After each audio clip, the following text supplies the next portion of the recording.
এর মধ্যে সবচাইতে বেশি আলেমদের উপরে কথা বলেন ঠিক কিনা? আমরা বিগত 13 বছর 15 বছর দেখেছি যে যেই পরিমাণ আলেম সমাজ জেলের ভিতরে ছিল, এত আম পাবলিক জেলের ভিতরে ছিল না। কথা বলেন ঠিক কিনা?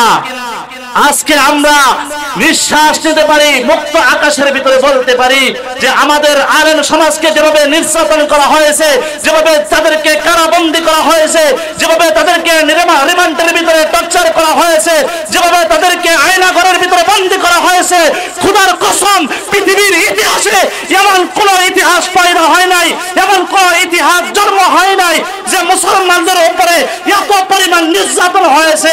এই বিগত 15 বছর যে পরিমাণে ইতিহাস গঠন করে গেছেন। কথা বলেন ঠিক কিনা?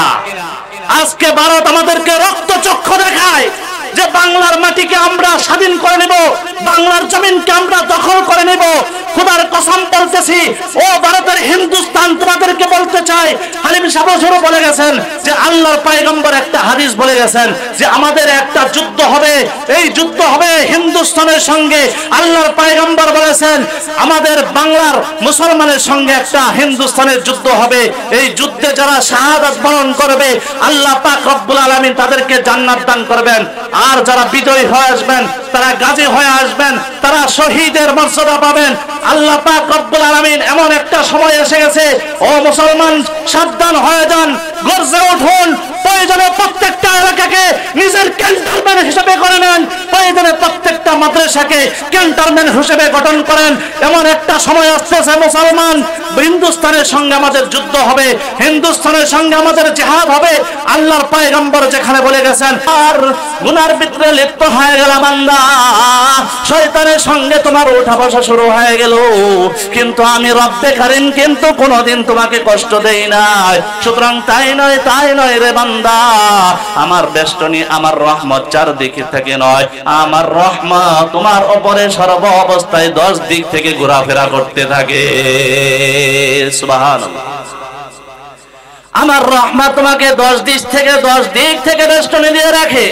ও বান্দা, তুমি যখন আমাকে বলে, আমার দিনকে বলে, আমার ধর্মকে বলে চুরির কাজে লিপ্ত হও, আমি রব্বে কারীম ইচ্ছা করে তোমাকে ওই বাড়িওয়ালার মালিকের কাছে ইচ্ছা মতে মার খাওয়াইতে পারতাম, আমি বাড়িওয়ালার ঘুমকে সজাগ করে দিতে পারতাম, আমি তোমাকে আটকা দিতে পারতাম, তোমার পায়ের চলাফেরা বন্ধ করে দিতে পারতাম, কিন্তু আমি রব্বে কারীম তা করি না, কারণ আমার বান্দার উপর সর্ব অবস্থায় রহমত থাকে।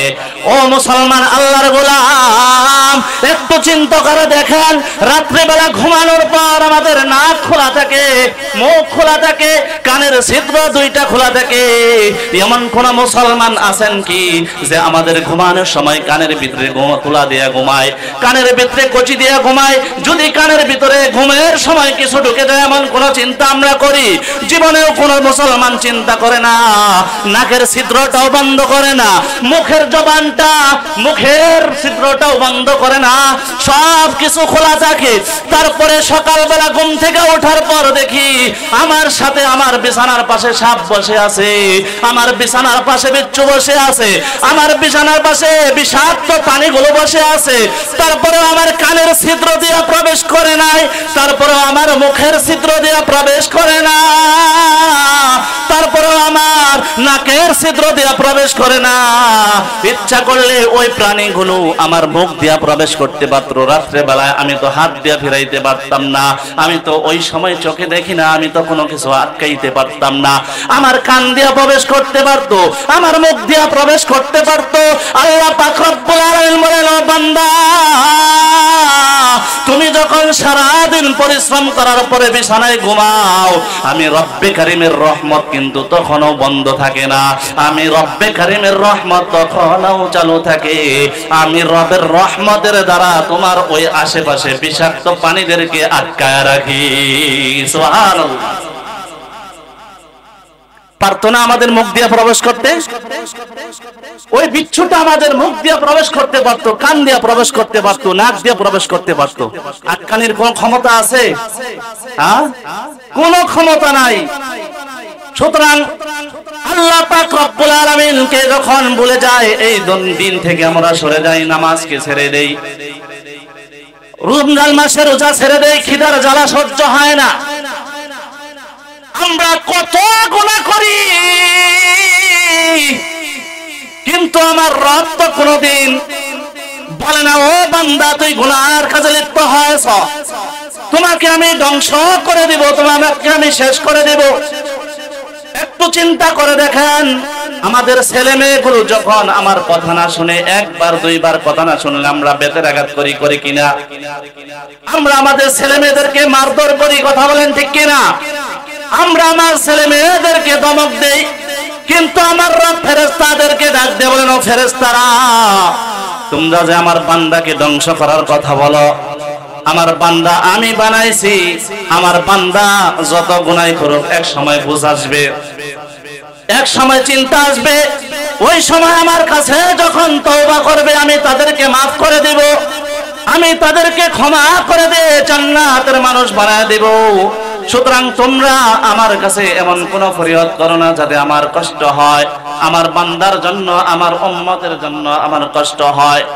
আল্লাহর পয়গম্বর বললেন, আমি যখন এই হাদিসটা মসজিদে নববীর মধ্যে বলতেছি, আল্লাহর পয়গম্বর ডাক দিয়ে বলেন, হযরত ওমর ফারুক রাদিয়াল্লাহু তাআলা ডাক দিয়ে বলেন, ইয়া রাসূলুল্লাহ, ইয়া হাবিবাল্লাহ, আমি আপনাকে আমি ভালোবাসি।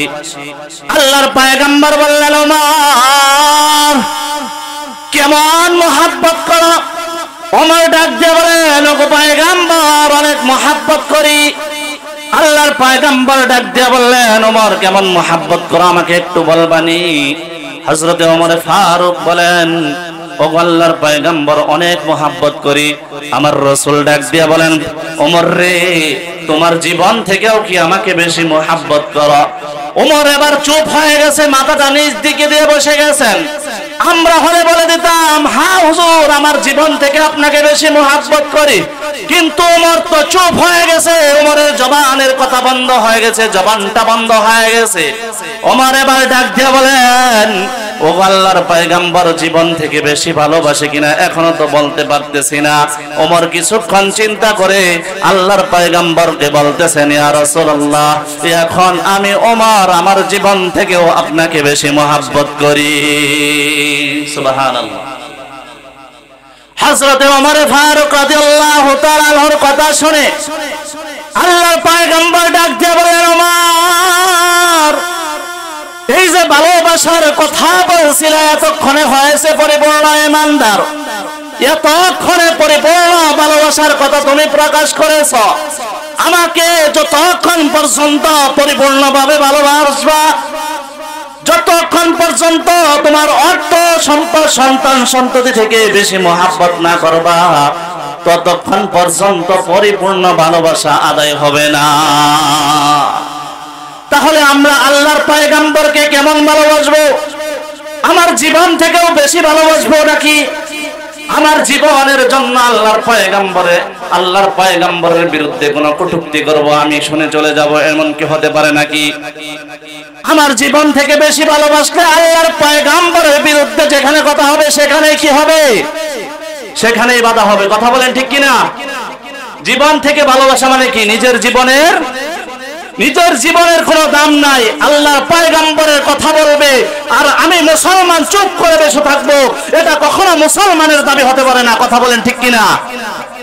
এজন্য সাহাবায়ে কেরাম রাদিয়াল্লাহু তাআলা আনহু প্রমাণ করেছেন যে ভালোবাসা কেমন হওয়া দরকার, কেমনে ভালোবাসবো, এই কথা আল্লাহর পয়গম্বর সাহাবায়ে কেরাম রাদিয়াল্লাহু তাআলা আনহু প্রমাণ করেছেন যে আল্লাহর পয়গম্বরকে দ্বীনকে এমন ভাবে মহব্বত করো যেই দ্বীনের জন্য জীবন দিতে প্রস্তুত, যেই দ্বীনের জন্য নিজের অর্থ সম্পদ ব্যয় করতে প্রস্তুত, কিন্তু দ্বীনের উপর আঘাত আসবে আমি মুসলমান কখনো সহ্য করতে পারবো না। কথা বলেন ঠিক কিনা? তাহলে মুসলমান আল্লাহর গোলাম। আল্লাহর পয়গম্বর উহুদের যুদ্ধের মধ্যে শরীক হয়ে গেছেন। সাহাবায়ে কেরাম রাদিয়াল্লাহু তাআলা আনহু আল্লাহর পয়গম্বরের সঙ্গে একত্রিত শরীক হয়ে গেছেন উহুদের যুদ্ধের মধ্যে। উহুদের যুদ্ধের মধ্যে আল্লাহর পয়গম্বর যখন শরীক হয়েছেন, আল্লাহর পয়গম্বর কাফেররা এমন ভাবে আল্লাহর পয়গম্বরের উপর আক্রমণ শুরু করেছে, উহুদের ময়দানটা মুসলমানদের উপর এমন ভাবে নির্যাতন করা শুরু হয়েছে, উহুদের ময়দানটা পুরো থমথম জমাট বেঁধে গেছে, মুসলমানদের ভিতরে একটা আতঙ্ক সৃষ্টি হয়ে গেছে। আল্লাহর পয়গম্বরের উপরে কাফেররা এমন ভাবে তীর নিক্ষেপ করতে শুরু করেছে, পাথর নিক্ষেপ শুরু করেছে। সাহাবায়ে কেরাম রাদিয়াল্লাহু তাআলা আনহু হতাশ হয়ে গেছেন। উমরের মতো সাহাবীর হাত থেকে তরবারটা পড়ে গেছে, আবু বকরের মতো সাহাবীর হাত থেকে তরবারি পড়ে গেছে। সমস্ত সাহাবায়ে কেরাম রাদিয়াল্লাহু তাআলা আনহু ভয় পেয়ে গেছে, হতভম্ব হয়ে গেছে। এমন নির্যাতন শুরু হয়ে গেছে, উহুদের ময়দানটা যখন কাঁপনিত শুরু হয়ে গেছে, আল্লাহর পয়গম্বর এক পর্যায়ে দেখা যায় সমস্ত সাহাবায়ে কেরামের উপর আক্রমণ চলছে। আল্লাহর পয়গম্বরকে যখন কাফেররা মারার জন্য আল্লাহর পয়গম্বরের চতুর্দিক থেকে তীর নিক্ষেপ করতে শুরু করেছে, এমন সময় সাহাবায়ে কেরাম রাদিয়াল্লাহু তাআলা আনহু আল্লাহর পয়গম্বরের চতুর্দিকে ঘিরান দিয়ে রেখেছে। আল্লাহর পয়গম্বরের চতুর্দিকে ঘুরে আল্লাহর পয়গম্বরকে ডাক দিয়ে বললেন, ওগো পয়গম্বর, কোনো টেনশন করবেন না, কোনো চিন্তা করবেন না। আমরা উহুদের ময়দানে একটা সাহাবী থাকা পর্যন্ত আপনার গায়ে একটা কাঁটার আঘাত লাগবে। আমরা সাহাবায়ে কেরাম রাদিয়াল্লাহু তাআলা আনহু যখন উহুদের ময়দানে যতক্ষণ পর্যন্ত জীবিত আছি, একটা কাঁটার আঘাত লাগবে, আমরা সাহাবীরা সহ্য করব না। সমস্ত সাহাবায়ে কেরাম রাদিয়াল্লাহু তাআলা আনহু আল্লাহর পয়গম্বরের চতুর্দিকে ঘিরে রেখেছে। এমন সময় কাফেরগুলো এমন ভাবে চতুর্দিক থেকে তীর নিক্ষেপ করতে শুরু করেছে, সমস্ত সাহাবীরা আল্লাহর পয়গম্বরকে জড়িয়ে ধরেছে। আল্লাহর পয়গম্বরে জড়িয়ে ধরার কারণে ইহুদিরা এমন ভাবে সমস্ত কাফেরগুলো চতুর্দিক থেকে তীর নিক্ষেপ করতে শুরু করেছে। সাহাবায়ে কেরাম রাদিয়াল্লাহু তাআলা আনহু এক একটা সাহাবীর গায়ে 20 থেকে 25টা পর্যন্ত তীরের আঘাত লেগে শরীরটা ক্ষতবিক্ষত হয়ে গেছে। সাহাবায়ে কেরাম রাদিয়াল্লাহু তাআলা আনহু রক্তে রক্তান্বিত হয়ে গেছে, শরীরটা ক্ষতবিক্ষত হয়ে গেছে। তারপরেও সাহাবীরা আল্লাহর পয়গম্বরকে বুক থেকে সরায় না। আরেকজন সাহাবী আয়েশা বুক থেকে টান দিয়ে বলেন, ভাই একটু সরো, কয়েকটা তীর ফেরানোর মতো ব্যবস্থা আমাকে করে দাও। আল্লাহর পয়গম্বরের উপর তীরের আঘাত লাগবে, আর আমরা সাহাবীরা দূর থেকে এই তামাশা দেখবো, কখনো সম্ভব না। ও ভাই একটু সরে দাঁড়াও, আমি কিছু তীরের আঘাত খায়া আল্লাহর পয়গম্বরের সঙ্গে শরীক হয়ে যায়। সমস্ত সাহাবীরা যখন এক একজন টান দিয়া সরাইয়া বলে, ও ভাই আমাকে কিছু তীরের আঘাত নিতে দাও, হাসরের ময়দানে যাতে বলতে পারি আমি পয়গম্বরের জন্য আমার বুকের মধ্যে তীর খেয়েছি, আমার পয়গম্বরের জন্য আমার পিঠের মধ্যে তীর খেয়েছি, আমার পয়গম্বরের জন্য আমি আমার পেটের মধ্যে তীর খেয়েছি। ও ভাই একটু সরে দাঁড়াও, আমাকে একটু সুযোগ দাও, আমাকে একটু সুযোগ দাও। সাহাবায়ে কেরাম রাদিয়াল্লাহু তাআলা আনহু পাগল, ও আল্লাহর পয়গম্বরের গায়ে একটা তীরের আঘাত লাগবে, উহুদের ময়দানে আমরা সাহাবায়ে কেরাম ফিরে যাব, এটা কখনো সম্ভব না। সাহাবায়ে কেরাম রাদিয়াল্লাহু তাআলা আনহু এক একজন 20 থেকে 25টা তীরের আঘাত খেয়ে শরীরটা ক্ষতবিক্ষত হয়ে গেছে। তারপরেও এই সাহাবায়ে কেরাম রাদিয়াল্লাহু তাআলা আনহু আল্লাহর পয়গম্বর হযরত সাদ ইবনে সাদ রাদিয়াল্লাহু তাআলা আনহু বলেন, কাফেরদের বদরের যুদ্ধের মধ্যে আল্লাহর পয়গম্বরের সঙ্গে এক সাহাবী তার একটা কাফেরের পিতাকে হত্যা করেছেন। হযরত সাহাব রাদিয়াল্লাহু তাআলা আনহু বলেন, আমি যখন ওই পিতাকে হত্যা করেছি, কাফেরকে হত্যা করেছি, তার ছেলেরা আমাকে সহ আমার বন্দীদেরকে ধরে ফেলেছে, আটক করে ফেলেছে। আমাকে ধরার পর তারা যখন আমাকে হত্যা করে দেবে এমন সময় বলতেছেন, ও সাহাবী শোনো, তুমি যদি আজকে এখানে একটা স্বীকারোক্তি দিতে পারো তাহলে তোমাদেরকে নিরাপদে মুক্তি দান করব। সাহাবী ডাক দিয়ে বলেন, কি শর্ত? এবার ডাক দিয়ে বলতেছেন, তোমরা বলো যদি তোমার স্থানে তোমার মুহাম্মদকে, তোমার নবীকে তোমরা দিয়ে দাও যে আমাকে ছেড়ে দেন, আমার পয়গম্বরের উপরে আমার যত আক্রমণ আপনি করে নেন। এই কথা যদি বলতে পারো তাহলে আমি তোমাকে ছেড়ে দেব। ওই সাহাবী ডাক দিয়ে বলতেছেন যে আমার জীবন থাকতে আমার পয়গম্বরের গায়ে একটা কাঁটার আঘাত লাগবে আর আমি সাহাবী আমার জীবন নিয়ে ফিরে যাব, এটা কখনো সম্ভব না। তাহলে আজকে আমাদের আমরা যারা আছি আমরা একটু চিন্তা করে দেখি, দুনিয়ার মধ্যে দেখতেছি যে আমাদের মুসলমানের উপরে যত প্রকারের ষড়যন্ত্র সমস্ত মুসলমানের উপরে না অন্য কোন ধর্মের উপরে আসতেছে, কথা বলেন। যত প্রকার ষড়যন্ত্র, যত প্রকার আযাব, যত প্রকার মার, মিথ্যা মামলা, রাহাজানি সব কিছু মুসলমানের উপরে, কথা বলেন ঠিক কিনা। এর মধ্যে সবচাইতে বেশি আলেমদের উপরে, কথা বলেন ঠিক কিনা। আমরা বিগত 13 বছর 15 বছর দেখেছি যে যেই পরিমাণ আলেম সমাজ জেলের ভিতরে ছিল এত আম পাবলিক জেলের ভিতরে ছিল না, কথা বলেন ঠিক কিনা। আজকে আমরা নিঃশ্বাস নিতে পারি, মুক্ত আকাশের ভিতরে বলতে পারি যে আমাদের আলেম সমাজকে যেভাবে নির্যাতন করা হয়েছে, যেভাবে তাদেরকে কারাবন্দী করা হয়েছে, যেভাবে তাদেরকে রিমান্ডের ভিতরে টর্চার করা হয়েছে, যেভাবে তাদেরকে আয়নাঘরের ভিতরে বন্দী করা হয়েছে, খোদার কসম পৃথিবীর ইতিহাসে এমন কোন ইতিহাস পয়দা হয় নাই, এমন কোন ইতিহাস জন্ম হয় নাই যে মুসলমানদের উপরে এত পরিমাণ নির্যাতন হয়েছে। এই বিগত 15 বছর যে পরিমাণে ইতিহাস গঠন করে গেছেন, কথা বলেন ঠিক কিনা। আজকে ভারত আমাদেরকে রক্তচক্ষু দেখায় যে বাংলার মাটিকে আমরা স্বাধীন করে নেব, বাংলার জমিনকে আমরা দখল করে নেব। খোদার কসম বলতেছি, ও ভারতের হিন্দুস্তান, তোমাদেরকে বলতে চাই, হালিম সাহেব বলে গেছেন যে আল্লাহর পয়গম্বর একটা হাদিস বলে গেছেন যে আমাদের একটা যুদ্ধ হবে, এই যুদ্ধ হবে হিন্দুস্তানের সঙ্গে। আল্লাহর পয়গম্বর বলেছেন আমাদের বাংলার মুসলমানের সঙ্গে একটা হিন্দুস্তানের যুদ্ধ হবে। এই যুদ্ধে যারা শাহাদাত বরণ করবে আল্লাহ পাক রব্বুল আলামিন তাদেরকে জান্নাত দান করবেন, আর যারা বিজয়ী হয়ে আসবেন, তারা গাজী হয়ে আসবেন, তারা শহীদের মর্যাদা পাবেন।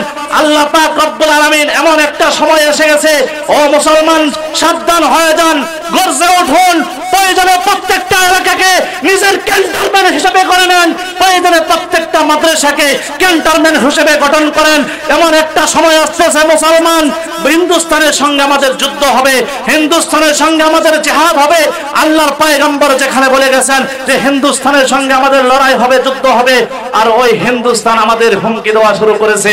মাঝে মাঝে আমরা খবরে দেখতে পাই সীমান্ত পাড়ি দিয়ে সেনাবাহিনীর উপর আমাদের বিজেপির উপর আক্রমণ চালায়, সীমান্ত দখল করার জন্য ওই আমাদের ওই চট্টগ্রাম দখল করতে চায়, ফেনী দখল করতে চায়, বিভিন্ন সময় বিভিন্ন জায়গা দখল করে নিতে চায়। খোদার কসম করে বলি, ও মুসলমান, আমরা তো ওমরের জাতি, আমরা তো খালিদ বিন ওয়ালিদের জাতি। খালিদ বিন ওয়ালিদ রাদিয়াল্লাহু তাআলা আনহু যেই সাহাবী ঘোড়ার উপর চড়ে কচু কাটার মতো মাথা কেটে যেতেন, আল্লাহর পয়গম্বরকে বলছিলেন, ও আল্লাহর পয়গম্বর, আমি খালিদ বিন ওয়ালিদ যতক্ষণ পর্যন্ত জিন্দা থাকবো ঘোড়া সওয়ার করে যাবে, আর আমি খালিদ বিন ওয়ালিদ মাথাগুলো কচু কাটার মতো করে যাব। তারপরেও আমি ইমানদার ওই মুসলমান হয়ে কখনো কাফেরদেরকে পিছনে হাঁটতে দিব না, আমি কখনো কাফেরদেরকে জিন্দা থাকতে দিব না, আমার উপর যারা পাকড়াও করবে, কথা বলেন ঠিক কিনা। তাহলে এমন একটা সময় আসতেছে, ও মুসলমান, যারা গরুর গোশত খাওয়ার সাহস রাখে না, যারা গরুর মদ খায়, ওই সমস্ত হিন্দুস্তান যদি মুসলমানের সঙ্গে পাঞ্জা লড়তে আসে, তাহলে কথা বলেন, আর গোশত খাওয়ার জাতি কি বসে থাকার জাতি, কথা বলেন ঠিক কিনা। গোশত খাওয়ার জাতি কখনো বসে থাকার জাতি না, আমরা তো গরুর মদ খাওয়ার জাতি না, আমরা হলাম গরুর হাড্ডি খাওয়ার জাতি, আমরা হলাম গরুর মাংস খাওয়ার জাতি, আমরা হলাম গরুর গোশত খাওয়ার জাতি। খোদার কসম, যতক্ষণ পর্যন্ত একটা মুমিন মুসলমানের অন্তর জীবিত থাকবে, ততক্ষণ পর্যন্ত হিন্দুস্তান আমাদের বাংলার জমিনে আক্রমণ করবে একটা মুসলমানও সহ্য করতে পারে না, কথা বলেন ঠিক কিনা। আল্লাহ পাক রব্বুল আলামিন মুসলমানদেরকে এমন শক্তি দান করেছেন, আমরা ওমরের ইতিহাস জানি, আমরা খালিদ বিন ওয়ালিদের ইতিহাস জানি, আমরা আবু বকরের ইতিহাস জানি, আমরা সমস্ত সাহাবায়ে ইকরামের ইতিহাস জানি যে সাহাবায়ে ইকরাম রাদিয়াল্লাহু তাআলা আনহু ময়দানে ঝাঁপিয়ে পড়েছেন, কিন্তু ঈমান থেকে পিছনে হটার মতো সাহাবায়ে ইকরাম রাদিয়াল্লাহু তাআলা আনহু তাদের সাহস এমন দেখাই নাই যে আমরা ঈমান থেকে চুল পরিমাণ পিছনে হাঁটবো। খোদার কসম, আমরাও সেই খালিদ বিন ওয়ালিদের জাতি, খোদার কসম, আমরাও সেই ওমরের জাতি, আমরাও পিছপা হটার মতো জাতি না, কথা বলেন ঠিক কিনা। মুসলমান তো ওই জাতি যেই জাতির আজানের ধ্বনি শুনে এই জমিন থেকে গৌর গোবিন্দ পালাইতে বাধ্য হয়েছিল। কথা বলেন ঠিক কিনা? তাহলে মুসলমানের সঙ্গে যদি ওই গরুর মদ খাওয়ার জাতি আইসা টক্কর দিতে চায়, তাহলে এটা তাদের ভুল ধারণা না সঠিক ধারণা? মায়ের সীমা থাকবে? কথা বলেন নাকি? মায়ের সীমা থাকবে? এদেশের মুসলমান যদি লাঠি দিয়ে পিটাইতে শুরু করে, খোদার কসম হিন্দুস্তানের একটা ইহুদি হিন্দুর হাড্ডি পর্যন্ত খুঁজে পাওয়া যাবে না। কথা বলেন ঠিক কিনা? আজকে আমাদের খালিম সাহেব হুজুর আলোচনা করে গেছেন, সব বিষয়ে মোটামুটি আলোচনা করছেন, এখানে আলোচনা করার আর কিছু নাই। তারপরে আমি দু চারটা কথা বলতেছি। আমরা এমন একটা পরিস্থিতির মধ্যে পড়ে গেছি, যে পরিস্থিতি সামনে অত্যন্ত ভয়াবহ পরিস্থিতি। আজকে আমরা এমন ভাবে সচেতন হওয়া দরকার, এমন ভাবে সজাগ থাকা দরকার, যে আমরা বিগত বছরে আমরা দেখেছি আর কিছুদিন যদি থাকতে পারতো, তাহলে এই বাংলার জমিন অর্ধেকটা বিক্রি হয়ে যেত ভারতের কাছে। কথা বলেন ঠিক কিনা? এরকম ষড়যন্ত্র চলতেছিল, যেই পরিমাণ ঋণ আছে, এই পরিমাণ ঋণ যদি বাংলার জমিনে সুদ করে সরকার এখন দেশ চালাইতে চায়, তাহলে তার অবস্থা কাহিল। ডক্টর ইউনূস কিন্তু সাধারণ কোন লোক নাই, তার অর্থ সম্পদের কোনো অভাব নাই। এমন কোন দেশ নাই তাকে না চিনে, এমন কোন দেশ নাই তাকে মহাব্বত না করে, তারপরেও দেশ চালাইতে গিয়ে হতাশার মধ্যে পড়ে গেছেন। এমন পরিমাণ ঋণের ভিতরে আমরা পড়েছি। আমরা তো ভাবতেছি আমার ঘরে চাউল আছে, হুজুর আমার তো 1 টাকাও ঋণ নাই। মাথা পিছু হিসাব করে দেখেন কত হাজার টাকা আমাদের ঋণ আছে। যদি এই ঋণ পরিশোধ করতে যাই বাংলার মধ্যে, তাহলে আমরা ওই যে আলু খেয়েছি 100 টাকা কেজি, পেঁয়াজ খেয়েছি 200 টাকা কেজি, রসুন খেয়েছি 200 টাকা কেজি, এই যে খাওয়া লাগবে, এটাই হলো আমাদের ঋণ। আমাদের তরকারির বাজার গরম থাকবে, সব কিছুর বাজার গরম থাকবে, কারণ আমার ট্যাক্সের টাকা দিয়ে ঋণ পরিশোধ করতে হবে, আমার পকেটের টাকা দিয়ে ঋণ পরিশোধ করতে হবে। আমার দেশের টাকা দিয়ে যখন ঋণ পরিশোধ করবে, তখন আমার সব কিছুর বাজার বেশি থাকবে। কথা বলেন ঠিক কিনা? এখন ভাবতেছেন হুজুর আমি তো 10 টাকা সরকারকে দেই না, কিন্তু কিভাবে নিতেছে এটা আপনার আমি বুঝবো না। বুঝবো যে তরকারির বাজারে গেলে বোঝা যায় কিভাবে নিতেছে। সাহাবায়ে কেরাম রাদিয়াল্লাহু তাআলা আনহু আল্লাহর পয়গম্বরকে এমন ভাবে ভালোবাসতেন যে হযরতে খাদিজা তুল কুবরা রাদিয়াল্লাহু তাআলা আনহা আল্লাহর পয়গম্বরের সহধর্মিণী, যিনি আল্লাহর পয়গম্বর যখন নবুয়ত প্রাপ্তি হলেন, মক্কা মদিনার ভিতরে আল্লাহর পয়গম্বর 40 বছর অতিক্রম করেছে। জীবনের মধ্যে এত সুন্দর ভারত মক্কার ভিতরে এত সুন্দর চরিত্রবান, এত সুন্দর ভালো ব্যবহারওয়ালা লোক একজন মক্কার মধ্যে পাওয়া যায় না। এই সমস্ত কাফেররা, সমস্ত ইহুদিরা আল্লাহর পয়গম্বরের কাছে আসে, আল্লাহর পয়গম্বরের সঙ্গে কথা বলে, তারা আল্লাহর পয়গম্বরের কাছে মাল সামানা আমানত রাখে, যে এর মতো বিশ্বাসী লোক হয় না, মুহাম্মাদের মতো বিশ্বাসী লোক হয় না। যে এই যে যখন নবুয়ত প্রাপ্তি হয়ে গেছেন, আল্লাহর পয়গম্বর নবুয়ত প্রাপ্তি হওয়ার পর যখন দ্বীনের দাওয়াত দেওয়া শুরু করেছেন, এমন সময় দেখা যায় কাফেরদের মাথার ভিতরে হতাশা, চিন্তা, কি ব্যাপার, আবু জাহেল, উতবা, সাইবা টেনশনে পড়ে গেছে, কি ব্যাপার, ভাতিজা আমার কি শুরু করলো, যেই কাজ শুরু করেছে ভাতিজা, যেই দাওয়াত শুরু করেছে, এই দাওয়াত যদি দিতে শুরু করে, আল্লাহর পয়গম্বরের দাওয়াত তো সকলেই দলে দলে গ্রহণ করতেছে। হযরতে বেলাল গ্রহণ করছে, হযরতে খাদিজাতুল কুবরা রাদিয়াল্লাহু তাআলা আনহা গ্রহণ করছে, সমস্ত সাহাবায়ে কেরাম, আবু বকর, ওমর, ওসমান, সমস্ত বড় বড় মক্কা মদিনার বড় বড় লিডাররা যখন এই দাওয়াত গ্রহণ করতেছে, মুহাম্মদ যদি এই দাওয়াত বন্ধ না করে, তাহলে তো মুহাম্মদের চাইতে, আমাদের চাইতে মুহাম্মদ বড় হয়ে যাবে। সুতরাং আমার ভাতিজা আমার চাইতে বড় হয়ে যাবে, এটা কখনো সম্ভব না। এবার আবু জাহেল, উতবা, সাইবা মাথার গরম হয়ে গেছে, আমার ভাতিজা আমার চাইতে আমার নেতৃত্ব কেড়ে নেবে, এটা কখনো সম্ভব না। কেউ কি চায় নিজের নেতৃত্ব হারাইতে? কথা বলেন, কেউ চায় না নিজের নেতৃত্ব হারাইতে।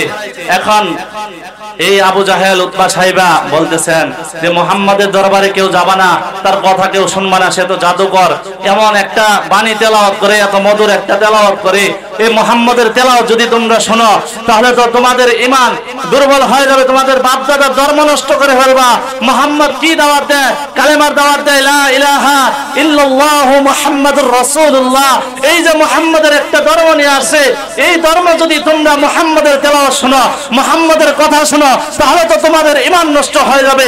এই কথা যখন বলতে শুরু করলো, মক্কা মদিনার ভিতরে খবর ছড়ায় দিছে, মুহাম্মদের কথায় কেউ বিশ্বাস করবা না, মুহাম্মদের কথায় কেউ কান দিবা না, মুহাম্মদ তো পাগল হয়ে গেছে, আমার ভাতিজা তো কবি হয়ে গেছে, এমন ছন্দে ছন্দে কথা বলে, এমন কি জানি একটা ছন্দে ছন্দে তেলাওয়াত করে। এই ছন্দের তেলাওয়াত যদি তোমরা শোনো, তাহলে তোমাদের বাপ দাদার ধর্ম নষ্ট করে মুহাম্মদের কথা শুনবা, তোমরাও মুহাম্মদের মতো পাগল হয়ে যাবা। লাগায়া দিছে আবু জাহেল, উতবা, সাইবা, পেস লাগায়া দিছে। এবার ছেলেদেরকে ডাক দিয়া বলেন, ও ছেলেরা, মুহাম্মদ যেখানে যায় দ্বীনের দাওয়াত দিবে, সেখানেই তোমরা বাধা প্রদান করবে, বলবা মুহাম্মদ পাগল, বলবা মুহাম্মদ